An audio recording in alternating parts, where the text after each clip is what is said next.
Selamat pagi anak-anak.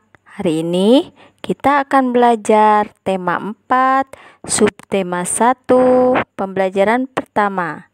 Di sini Ibu Ai akan menjelaskan tentang sistem peredaran darahku. Selamat menyaksikan. Kompetensi dasar yang akan kita capai pada hari ini yaitu ilmu pengetahuan alam, di mana menjelaskan sistem peredaran darah dan fungsinya pada hewan dan manusia, serta cara memelihara kesehatan organ peredaran darah manusia, dan menyajikan karya tentang organ peredaran darah pada manusia. Kemudian, pada bahasa Indonesia, anak-anak menggali isi amanat dan pantun yang disajikan secara lisan dan tulis dengan tujuan untuk kesenangan. Kemudian, melisankan pantun hasil karya pribadi dengan lafal, intonasi, dan ekspresi yang tepat sebagai bentuk ungkapan diri. Tujuan pembelajaran pada IPA yaitu 1. Dengan mengamati video dan permainan tentang peredaran darah pada manusia, peserta didik dapat menganalisis macam-macam organ peredaran darah pada manusia secara rinci. 2. Dengan kegiatan mengamati video dan gambar peredaran darah pada manusia, peserta didik secara berdiskusi dapat merinci fungsi organ peredaran darah pada manusia dengan benar. Kemudian, pada tujuan bahasa Indonesia, 1. Dengan membaca beberapa contoh pantun, peserta didik dapat menganalisis ciri-ciri pantun dengan benar. 2. Dengan kegiatan bermain pantun, peserta didik mampu membuat pantun karya pribadi dengan benar. Coba anak-anak amati, gambar apa ya? Nah, apa yang terjadi pada orang itu? Yang sakitnya di bagian mana ya? Dan mengapa bisa terjadi? Kemudian, bagaimana cara mengatasinya? Ayo kita simak. Nah, di sini Ibu akan menjelaskan dengan apa yang dimaksud dengan peredaran darah. Peredaran darah yaitu suatu sistem organ yang fungsinya memindahkan zat ke sel dan dari sel. Sistem ini yang menjamin kelangsungan hidup organisme. Nah, coba perhatikan. Apa saja bagian-bagian pada jantung? Ayo, siapa yang tahu? Sistem peredaran darah pada jantung ada 2, yaitu sistem peredaran darah kecil dan sistem peredaran darah besar. Sistem peredaran darah kecil yaitu bilik kanan menuju arteri pulmonalis, kemudian menuju paru-paru, dan kemudian menuju vena pulmonalis dan menuju serambi kiri. Kemudian kalau sistem peredaran darah besar yaitu sistem peredaran dari bilik kiri menuju arteri besar, kemudian menuju arteri untuk disalurkan ke seluruh tubuh, kemudian menuju vena, dan kemudian menuju serambi kanan. Baiklah anak-anak, Ibu akan menjelaskan tentang organ peredaran darah. Di antaranya jantung. Jantung terdiri atas 4 ruang, yaitu serambi kiri, serambi kanan, bilik kiri, dan bilik kanan. Fungsi jantung adalah untuk memompa darah ke seluruh tubuh. Antara bagian kanan dan kiri jantung terdapat sekat jantung yang berfungsi untuk mencegah bercampurnya darah yang mengandung oksigen dan darah yang mengandung karbon dioksida. Coba perhatikan gambar berikut ini. Nah, sewaktu kamu berolahraga, coba hitung denyut nadi kamu dengan langkah-langkah. Tempel dan tekankan 3 jarimu pada pergelangan tangan yang lain. Kemudian hitunglah denyut nadimu selama 15 menit. Apa yang terjadi? Organ yang kedua yaitu pembuluh darah. Pembuluh darah merupakan saluran tempat mengalirnya darah dari jantung ke seluruh tubuh dan dari seluruh tubuh kembali ke jantung.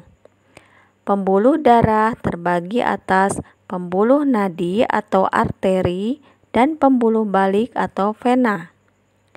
Pembuluh nadi yaitu pembuluh yang membawa darah kaya oksigen dari jantung ke seluruh tubuh. Dan pembuluh balik atau nadi adalah pembuluh darah yang kaya akan karbon dioksida dari seluruh tubuh kembali ke jantung. Nah, kemudian apa perbedaan pembuluh nadi dan pembuluh balik? Nah, di sini kita akan menjelaskan tentang perbedaan pembuluh nadi dan pembuluh balik.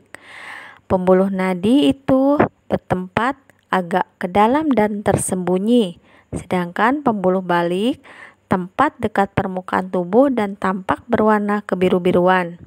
Kedua, aliran darahnya keluar dari jantung, sedangkan pembuluh balik aliran darahnya menuju jantung.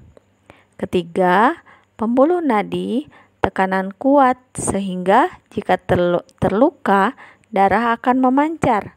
Kemudian kalau pembuluh balik tekanannya lemah sehingga jika terluka hanya menetes. Yang ketiga yaitu organ paru-paru. Paru-paru juga memiliki peranan penting bagi tubuh dalam proses peredaran darah. Paru-paru bertugas menyuplai oksigen ke dalam darah. Darah yang telah diedarkan ke seluruh tubuh tidak lagi mengandung oksigen, akan tetapi banyak mengandung karbon dioksida. Ayo kita membaca ya. Di sini ibu akan membacakan sebuah cerita. Siti dan teman-teman pagi-pagi sekali sudah sampai di sekolah. Pada jam pelajaran pertama, mereka belajar tentang peredaran darah manusia. Gambar tentang peredaran darah manusia telah mereka pahami. Mereka juga memahami cara kerja peredaran darah manusia. Mereka pun sadar betapa besarnya peranan organ peredaran darah bagi kelangsungan hidup manusia. Tidak berlebihan jika mereka ingin lebih baik lagi menjaga dan merawatnya. Tiba-tiba, Siti ingin mengungkapkan rasa syukur kepada Tuhan Yang Maha Esa. Rasa syukur karena telah diberikan organ peredaran darah yang sehat. Rasa syukur tersebut diungkapkan dengan berpantun. Pantun yang dibuat Siti adalah sebagai berikut. Rambutku lebat, rambutku subur, tidak dapat dipasang jepitan. Tubuhku sehat, ku ucap syukur, darah mengalir tanpa hambatan. Nah, anak-anak, apakah kamu tahu apa itu pantun? Ya, pantun adalah bentuk karya sastra yang terikat oleh aturan. Setiap bait pantun terdiri dari atas 4 baris atau larik. Setiap baris atau larik terdiri atas 8 atau 12 suku kata. Baris pertama dan kedua merupakan sampiran. Baris ketiga dan keempat merupakan isi pantun. Nah, seperti pada contoh berikut, rambutku lebat, rambutku subur, tidak dapat dipasang dengan jepitan, itu disebut sampiran. Kemudian, tubuhku sehat, ku ucap syukur, darah mengalir tanpa hambatan, itu disebut isi. Nah, di sini juga ada contoh pantun tentang peredaran darah. Contohnya, nasi adalah makanan pokok. Jangan banyak minum coklat. Sebaiknya jauhi rokok supaya paru-paru jadi sehat. Beli beras, beli kentang. Belinya 5 karung. Jangan suka bergadang sebab bisa bikin sakit jantung. Melihat kakak yang sedang berkebun, ingin hati kasih bantu. Kolesterol bisa jadi racun, bikin peredaran darah menjadi terganggu. Nah, yang terakhir, hujan bikin jembatan berkarat dan bikin daun banyak yang rebah. Mari jaga jantung agar tetap sehat dengan banyak makan sayur dan buah. Ya, terima kasih anak-anak. Hari ini kita sudah